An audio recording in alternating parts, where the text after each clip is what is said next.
여러분, 타인과 더불어 행복하게 살 수 있는 공식이 있다면, 저는 오랫동안 심리 상담을 하면서 어린아이부터 노인들까지 늘 만나고 있는데요. 모든 사람들의 고민 1순위는 모두 인간관계였습니다. 인간관계에서도 어떤 관계를 사람들은 가장 어려워했을까요? 우리 가족만 힘들고 소통이 잘 안 된다라고 많이들 생각하지만 모든 가족은 현관문을 열고 방문을 열고 들어가 보면 그 집만의 고통과 고민이 있습니다. 자, 왜 그런 걸까요? 이건 좁은 공간에서 타인과 더불어 살아가려다 보면 누구나 갈등을 겪고 어려움을 겪을 수밖에 없다는 증거이기도 합니다. 자, 이렇게 말하면요, 또 많은 분들께서 얘기합니다. 가족이 타인입니까? 라고 저한테 질문을 합니다. 이게 건강한 거예요. 그런데 많은 분들은 자식은 내가 낳았으니까 타인이 아니죠 라고 말씀하세요. 그 집이 보면 관계의 갈등이 가장 많습니다. 완벽한 타인이라는 걸 우리가 인정할 때 어떻게 대하게 되나요? 존중할 수 있고 대등하게 대할 수가 있습니다. 맞습니다. 그런데 내 가족을 나의 일부라고 생각할 때 우리는 존중을 덜 할 수 있게 되고 갈등이 생겼을 때도 섭섭한 감정이 더 빨리 생기는 겁니다. 어떻게 이럴 수가 있어? 내 마음을 몰라줄 수가 있어. 자, 퀴즈 낼게요. 세상에 말 안 해도 내 마음 알아주는 사람은, 여러분, 세상에 말 안 해도 내 마음 알아주는 사람은 한 명도 없습니다. 그런데 딱 한 명은 이 우주 안에 있어요. 누굴까요? 말 안 해도 내 마음 알아주는 사람. 엄마 하셨는데 아니에요. 그거 우리를 하나로 보는 거죠. 사람 중에는 나 한 명밖에 없습니다. 타인과 잘 지내려면 가장 1단계 누구랑 잘 지내야 할까요? 내 감정에 대해서도 잘 알아야 하고요. 내가 화가 나고 속상했을 때 어떻게 풀면 잘 풀리나 나에 대한 공부가 필요합니다. 우리는 저 인간이 왜 저러나? 저 인간은 도대체 이해가 안 되네. 저 인간은 아무리 연구해도 모르겠어. 타인에 대해서 이렇게 말하는데요. 사실 내가 나에 대해서 가장 모르고 있는 사람 중에 한 명이라는 거죠. 그래서 내 마음을 공부하면 타인을 이해하는 게 좀 더 쉬워집니다. 그래서 우리는 나 자신과도 잘 지내고 타인과 더불어서 행복하게 살 수 있는 방법을 오늘 같이 공부해 볼 겁니다. 갈등이 생겼을 때, 오해받았을 때, 누군가 나를 험담할 때 이렇게 대처해 보세요. 친구는 이렇게 사귀는 게 좋아요. 학교에서 배워본 적이 있나요? 없어요. 그래서 우리가 어려웠던 거예요. 그리고 결혼하기 전에도 부모가 되면 이렇게 해야 합니다. 부부 사이에 갈등이 생기면 이렇게 해소해 보세요. 그리고 시댁과 그리고 처가와 갈등이 생겼을 때는 또 이렇게 해보세요. 그래서 우리는 모든 관계 속에서 처음 겪는 시행착오를 해결하느라 너무 고생해왔던 거예요. 오해도 많이 했고, 그리고 싸우기도 많이 싸웠고, 화해는 어려웠고, 상처도 많이 받았고, 의도하지 않았는데 내가 상처를 주기도 했고. 맞아요. 그래서 영국에서는요, 2019년부터 인간관계를 정규 교과 과목에 넣었는데요. 초등학교 1학년부터 6학년, 초등학생 때 뭘 배우냐면 1단계가 남에게 잘하자를 배울까요? 한국이라면 아마 남에게 잘해야 된다를 먼저 가르쳤을 겁니다. 그런데 저는 그 교과서를 보고 큰 감동을 받았어요. 우리는 어릴 때부터 부모님에게 또 학교에서 타인에게 잘해라, 타인에게 양보해라, 네가 참아라, 네가 잘못했지, 네가 반성해라. 한국 문화가 이랬어요. 그런데요, 여러분, 우리는 남에게 너무 잘하려고 애쓰다가 내 마음이 병드는 경우가 참 많습니다. 그리고 남에게 양보하고 남에게 사과하느라 나를 지키지 못한 경우도 많습니다. 그래서 초등학교 저학년들은요, 나의 안전을 지키는 법을 배웁니다. 부드러운 말로 죄송하지만 저는 마음이 불편합니다. 저 지금 마음이 아파요. 그런 말 하지 말아주세요. 그리고 타인이 내 경계를 막 침범해 올 때 이까지가 제 금이거든요. 이 금은 밟지 마세요. 네, 부드럽게 친절하게 내가 원하는 것을 상대에게 표현하는 걸 배우는 겁니다. 너무 멋지죠? 우리는 나 이러면 불편해요. 나 이러면 상처받아요. 이런 말들을 친절하게 남에게 표현하는 걸 배우지 못했어요. 내 감정을 표현하는 법, 그리고 내 의견을 말하는 법도 조심하라고 배웠어요. 그런데 나의 안전을 지키고 타인과 나 사이의 경계에 대해서 공부하는 것은 인간 생활을 하는 데 있어서 아주 지혜로운 꼭 필요한 공부라는 것이죠. 우리의 행복의 조건은요, 타인과 더불어 살아가면서 갈등을 겪지 않는 것이 아니라 갈등이 생겼을 때 어떻게 내 진심을 표현하고 어떻게 화해에 도전하고 회복할 수 있는지 그 지혜를 배우는 것입니다. 자, 여러분, 타인과의 거리 두기는 중요합니다.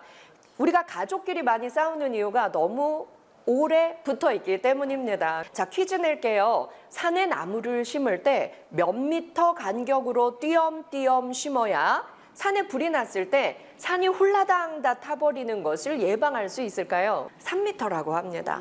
자, 3미터면 키 큰 남자보다 훨씬 넓은 거리죠. 네. 자, 3미터 간격으로 띄어 심으면 산에 불이 나도 빨리 번지는 걸 막을 수 있대요.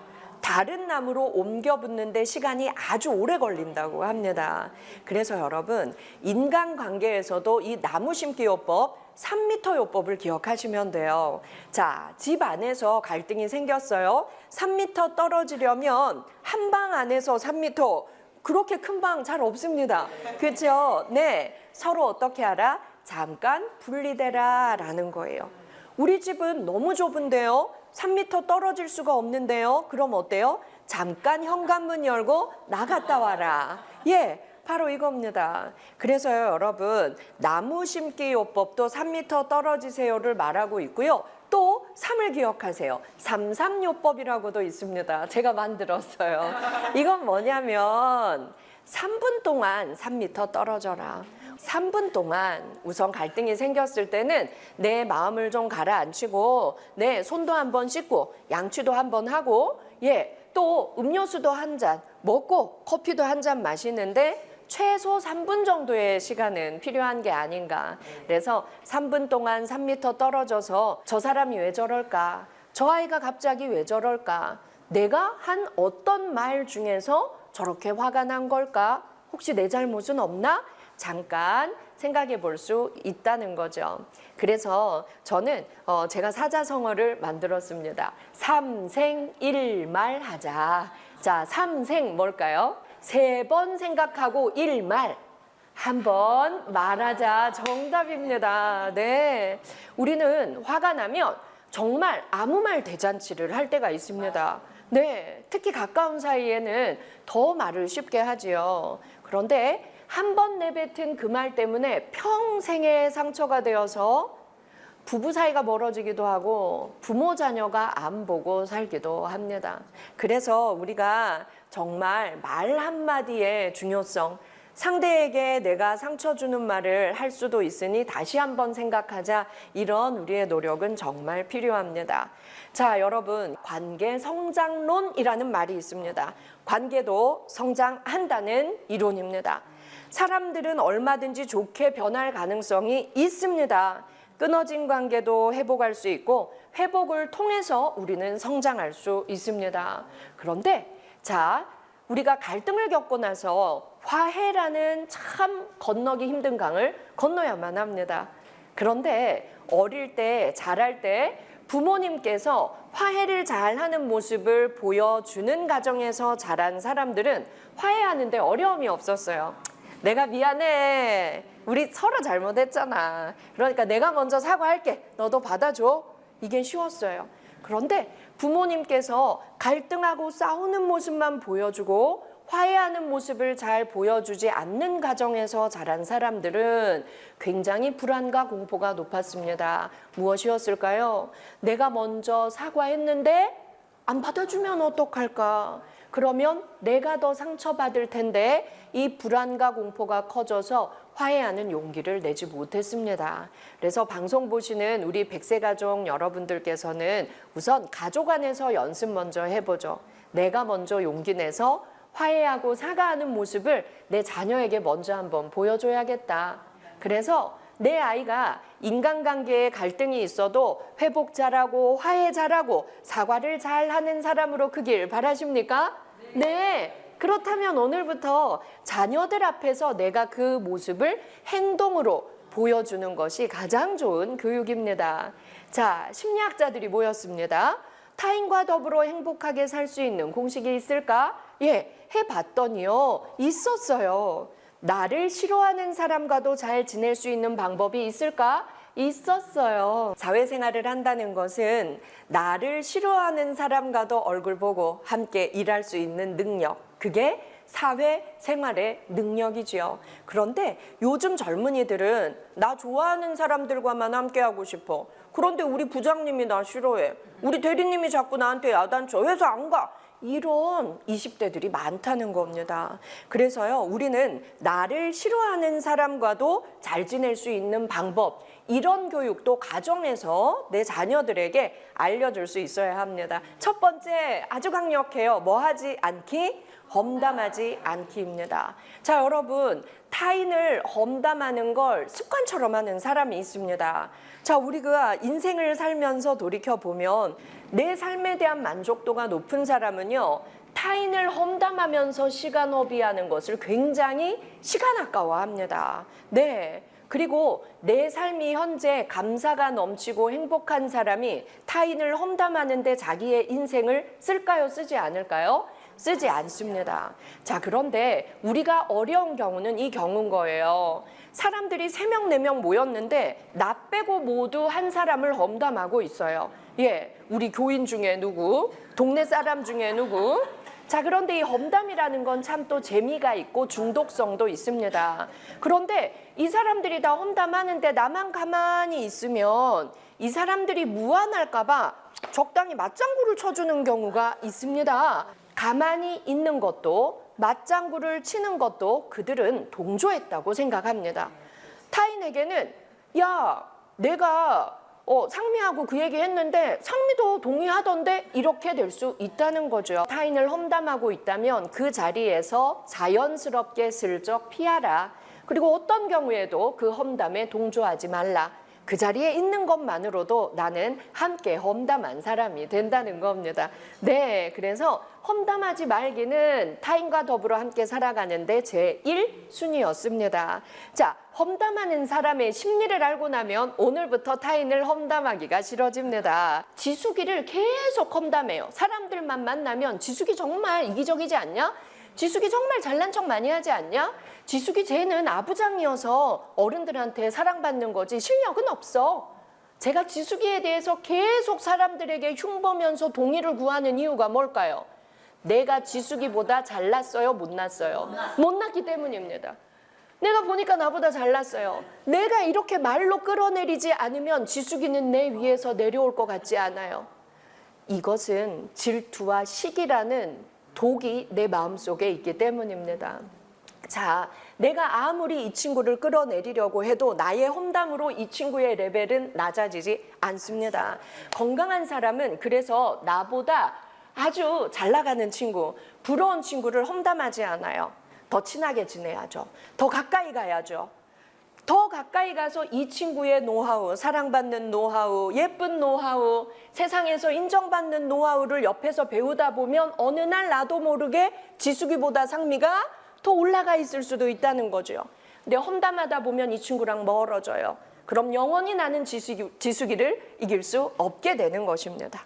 자, 근데 또 살다 보면 험담의 주인공이 되는 경우도 있습니다. 너무 억울하게. 이상하게 그 권사님 자꾸 내 흉보고 다녀요. 내가 잘못한 것도 없는데. 자, 험담의 중요한 점이 이거예요. 내가 잘못하지 않았어도, 아무런 빌미를 제공하지 않았어도 내가 그 주인공이 될 수가 있다는 겁니다. 자, 여러분, 험담하는 것, 그리고 나에 대한 악소문, 한 다리만 건너면, 소문과 악소문은 한 다리만 건너면 진실의 가능성이 10% 미만으로 줄어듭니다. 그래서 누군가에 대한 험담, 누군가에 대한 소문을 들으면 뭐라고 우리는 생각해야 될까요? 이게 몇 사람을 건너왔을까? 그럼 이건 진실일 확률이 0%다라고 생각하면 됩니다. 자, 답은요. 내가 성장해야 돼요. 그리고 매일 작은 데서 감사를 찾아야 돼요. 내가 성장하기 위해서 오늘도 와서 좋은 강의를 듣고 계신 여러분들은 남을 험담하고 헐뜯을 시간이 없는 사람들입니다. 작은 감사를 찾는 사람들은 타인을 험담하고 욕하고 소문을 전달할 시간도 마음도 없습니다. 그래서 여러분, 자, 우리는 사람의 심리를 알면 그것에서 벗어날 수가 있습니다. 두 번째, 자, 인간관계 잘 맺으려면 진심을 다해 거절하는 방법을 알아야 됩니다. 거절 잘하십니까? 저는 거절을 너무 못해서요. 친구들 사이에 한때 유행어가 있었대요. 누가 돈 없다 그러면 상미한테 가서 빌려. 제가 그래서 40살이 되었을 때 빌려주고 못 받은 돈을 계산해 보니까 어마어마한 돈이었어요. 제가 그래서 인간관계를 돌아봤어요. 그러면 그 큰 돈을 빌려주고 못 받았다면 그 사람들에게 저는 아주 좋은 사람이 되어 있어야 되고 정말 사랑받는 사람이 되어 있어야지요. 근데 제 돈을 빌려가서 못 받은 그들은 저와 아주 멀어져 있거나 소식이 끊어져 있더라고요. 돈 잃고 사람 잃고라는 말은 정말 진실입니다. 상민은 착한 사람이야? 상민은 좋은 사람이야? 라는 말을 듣고 싶은 제 욕망이 제 인생을 망치고 있었던 거죠. 그래서 여러분, 거절을 안 하는 사람이 좋은 사람이 아니라 내가 흔쾌히 수락할 수 없는 것에 대해서 진심을 다해 거절하는 것이 지혜로운 사람입니다. 인간관계를 잘 하려면 거리두기도 잘 해야 하고, 그리고 또 뭘 잘해야 되죠? 뭘 잘해야 돼요? 험담하지 않아야 하고 거절을 잘해야 합니다. 네. 자, 그래서 이 짧은 것들 오늘 함께 공부해 보았어요. 자, 중요한 것은 내가 실천해야 내 것이 됩니다.